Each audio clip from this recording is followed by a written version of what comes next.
Hello दोस्तों, हमारी आज की कहानी है झूठ फरेब का महल। एक बार एक राजा ने अपने राज्य के सबसे कुशल कारीगर को महल में बुलाया।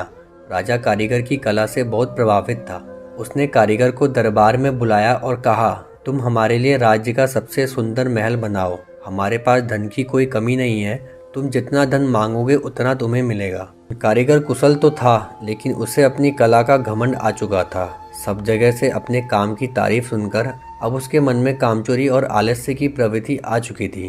खैर, कारीगर महाराज की आज्ञा पाकर अपने काम में जुट गए, लेकिन थोड़े ही दिन बाद उसके मन में विचार उठा कि क्यों ना रद्दी घटिया किस्म का माल लगाकर जल्दी से जल्दी महल का काम समाप्त कर मोटा मुनाफा कमा लिया जाए। और उसने यही किया। कारीगर ने घटिया किस्म का माल लगाकर महल की भुरभुरी दीवारें खड़ी कर दी। कारीगर ने बाहर से महल को सुंदर सजा कर चमका दिया, लेकिन अंदर से महल में कच्चा माल लगा था। थोड़े ही दिन में आकर्षक सुंदरता वाला सोने सी चमक चमक वाला सुंदर सा महल तैयार हो गया। महल खड़ा करने के बाद कारीगर राजा की सेवा में पहुंचा और राजा को महल बनने की सूचना दी। राजा अगले ही दिन महल का निरीक्षण करने के लिए पहुंचे। महल को देख राजा बहुत ही प्रभावित हुए। महल बहुत ही आकर्षक और सुंदर लग रहा था। राजा ने कारीगर की बहुत प्रशंसा की और कहा, मैं तुम्हारी कुशलता से बहुत प्रभावित हूँ।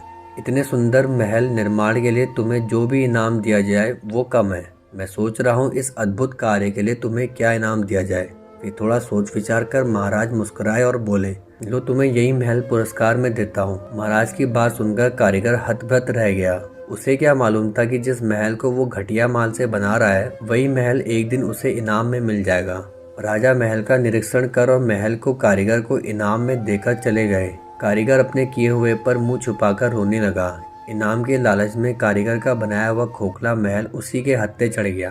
तो दोस्तों, कैसी लगी आपको ये हमारी कहानी? कमेंट करके जरूर बताएं।